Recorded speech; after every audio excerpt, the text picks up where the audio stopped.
अच्छी खबर की जानिब बढ़ते हैं। पाकिस्तानी स्टूडेंट हैं, उनका जो हाफजा है कहते हैं दुनिया में सबसे बेहतर है। इस बात को साबित किया है हमारी जो पाकिस्तान की फ़ख्रे पाकिस्तान है एमा आलम ने। पूरे आलम में ये डंका बजा दिया है, पूरी दुनिया को बता दिया है वर्ल्ड मेमोरी चैंपियनशिप जीत के, जिसमें भारत और स्वीडन को भी उन्होंने मात दी है। खास तौर पे जब भारत कहा जाता है तो आपका जो है ना वो बड़ा खुशी वाला लहजा आ जाता है। आपने भारत को दी अभी कल भी नतालिया की तरफ आप कहते हैं भारत की एक बड़ी औरत है। एनीवेज ये जो एमा आलम है, इन्होंने कम तरीन वक्त में सबसे ज़्यादा अल्फाज, नाम, चेहरे याद रखने का एक आलमी रिकॉर्ड भी कायम किया है। एमा आलम ने ताकतवर हाफजा रखने की जो कैटेगरी है उसमें 2 आलमी रिकॉर्ड बनाए हैं और फिर अगेन भारत और स्वीडन से ये एजाज़ छीना है। ठीक है, इस वक्त हमें ज्वाइन कर लिया एमा ने, तो एमा आपको हम वेलकम करेंगे। सबसे तो आप ये बताएं कैसी हैं, और मुझे ये बताएं कि आपको क्या बादाम वगैरह ज़्यादा खाती थी, कोई डाइट थी, क्या था, कैसे ये आपने पूरे आलम को बताया कि ये जो पाकिस्तान की फ़ख्रे पाकिस्तान है ये पूरी दुनिया में मेमोरी में सबसे बेस्ट हैं। Assalamualaikum. Thank you so much for inviting me on your show and I'm doing great. मैं ये बताना चाहूँगी पहले कि मेरी मेमोरी टू बिगिन विद बिल्कुल भी अच्छी नहीं थी, क्योंकि लोग ये समझते हैं कि क्योंकि मैंने वर्ल्ड मेमोरी चैंपियनशिप जीती है मेरी हमेशा से ही मेमोरी अच्छी होगी, जबकि ऐसा नहीं है। मैंने जब 2 साल पहले अपनी शुरू की थी तो मुझसे बेसिक जो एग्ज़ाम मटेरियल होता है वो भी याद नहीं होता था, जिसकी वजह से मेरे पेरेंट्स मुझे इस इंस्टीट्यूट के पास लेकर आए थे कॉल्ड फ्यूचरिस्टिक लर्निंग। और ये जो इदारा है ये सिखाता है कि कैसे सीखना है, कैसे मेमोराइज करना है कुछ भी, कैसे पढ़ना है।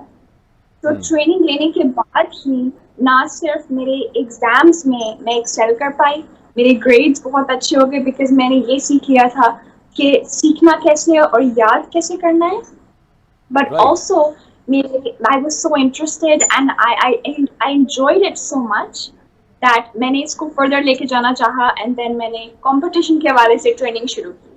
तो ये बड़ी ज़बरदस्त बात है। लेट मी कन्फेस कि मैं बड़ा रिलीव्ड हुआ हूँ ये सुन के। मुझे बड़ा हौसला मिला है कि मैं अपनी मेमोरी इंप्रूव कर सकता हूँ। ज़रूरी नहीं है कि मैं कोई आइडेंटिक मेमोरी के साथ ही पैदा हुआ होता। तो थोड़ा सा ज़रा गाइड करें एमा, मुझे भी बताएं। बहुत सारे लोग ये जानना चाह रहे हैं कि मेमोरी इंप्रूव कैसे की जा सकती है। टिप्स चीदा अगर आप बताना चाहें।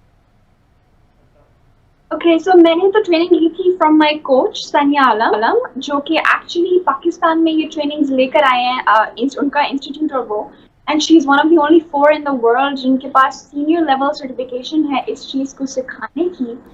एंड मेमोरी बेसिकली हम ये समझते हैं कि मेमोरी किसी एक बंदे की या तो अच्छी होती है या बुरी होती है, एंड ये एक मिसकंसेप्शन है। मेमोरी एक पैसिव चीज़ नहीं है, मेमोरी एक एक्टिविटी जैसी चीज़ है जो आपको करनी पड़ती है। सो जैसे आप अपने मसल को, अपनी फिजिकल बॉडी को फिट रखने के लिए एक्सरसाइजेस करते हैं, मेंटेन रखते हैं, वैसे ही मेमोरी के मसल्स को एक्सरसाइजेस एंड टेक्निक्स के थ्रू फिट रखना पड़ता है। इसका मतलब मेमोरी शार्प करने की भी एक्सरसाइजेस हैं। अगर आप एमा शेयर करना चाहें हमसे तो वो भी करें। और साथ में आपकी पिक्चर्स देख रही हूँ, मैं ये सोच रही हूँ जितनी आपने मेडल्स गले में पहने हैं और जो पिक्चर में दिखाई दे रहे हैं, पूरी जिंदगी गुजर जाती है। मतलब हमें तो बामुश्किल कोई एक मेडल मिला होगा। ये कैसा लगता है इतनी सारे मेडल्स होना, पकड़ना, पहनना, ये कैसी फीलिंग आती है इससे? क्योंकि मुझे कभी मिले नहीं है इतने, तो मुझे पता नहीं है।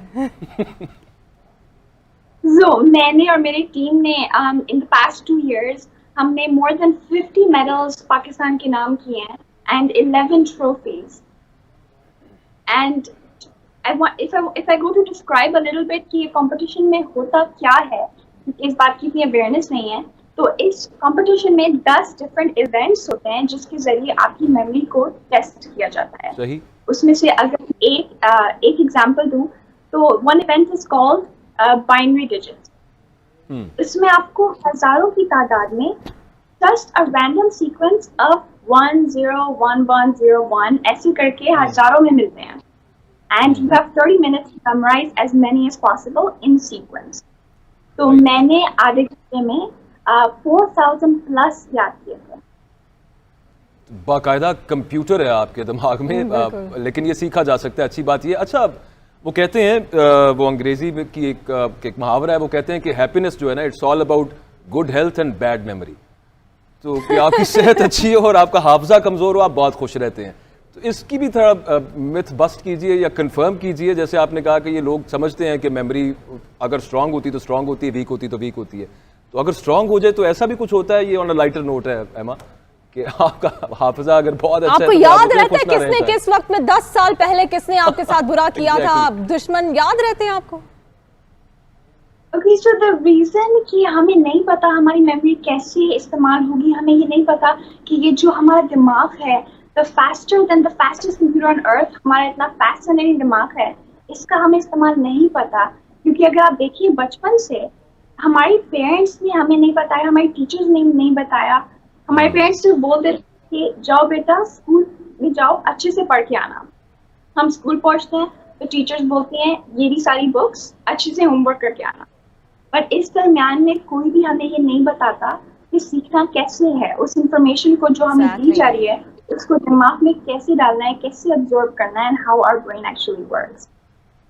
Thank you so much Emma, we are proud of you. और इसी तरह से हमारे मुल्क का नाम रोशन करती जाएं। और अकबर, ये जो आपका सवाल था इसका जवाब अगर आप इजाजत दें मैं आपको Please, देती हूँ please, कि मेमोरी होनी साथ सब कुछ रखना चाहिए कि किसने क्या किया, किसने क्या बोला, लेकिन पॉजिटिव सोचना चाहिए और लोगों को माफ करना चाहिए, फिर आप Absolutely, अच्छी मेमोरी के साथ भी खुश रह सकते हैं। बिल्कुल। और मैं I am gonna give it a shot कि मैं यहाँ पे जाऊंगा जरूरी है इस इंस्टीट्यूट में और कोशिश Good luck. करूंगा You should go. मेमोरी बहुत ज्यादा शार्पन करने की, और फिर उसके बाद देखेंगे मुझे अगर समझ नहीं आ रही आप करना क्या चाहते अगर हैं, ज्यादा आप अपनी खुशी ना मेमोरी हुई तो शार्प उसके करना बाद चाह रहे बेशक हैं। उसको दोबारा खत्म करने की भी कोशिश कर लेंगे।